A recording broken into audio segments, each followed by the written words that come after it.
But thoughts are with Phil Hughes as he's been rushed to hospital. Yes, good evening, Sandra. Sadly, it's the biggest story in sport right now. Hughes is being kept alive by a machine in St Vincent's Hospital as surgeons examine how much brain damage he's suffered after being hit in the head by a devastating bouncer. Daniel Sutton is at the SCG, and Dan, we know Hughes' condition is grave. Has there been any updates in the past hour?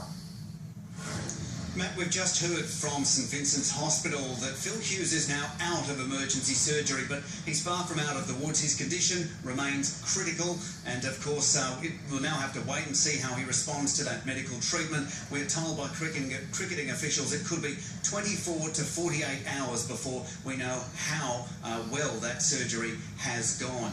Obviously, it was a very shocking day for everybody here at the SCG. We know that Phil Hughes was wearing a helmet when this bouncer came down the pitch straight for him. He appeared to move slightly out of the way of the ball, and it hit him square on the head. A few seconds later, he collapsed on the ground. Then he stopped breathing. His heart, we're told, was also stopped. It was only when he was placed on a ventilator and when team doctors and teammates, we're told, performed CPR on him that he was stabilised and taken to hospital. And you must also feel for his mother and sister who are here at the SCG watching on. They are now by his bedside. What about the bowler, Dan? Sean Abbott, he must be gutted.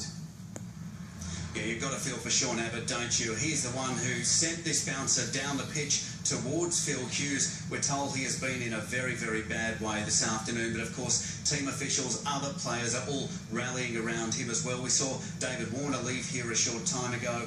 He was on the field with Phil Hughes and was helping him. Tom Cooper, his batting partner, is said to be inconsolable. The entire cricketing family here has been in shock. A lot of tears and a lot of hugs, as you can imagine. Yeah, thanks, Dan. Our thoughts and prayers are with him as well.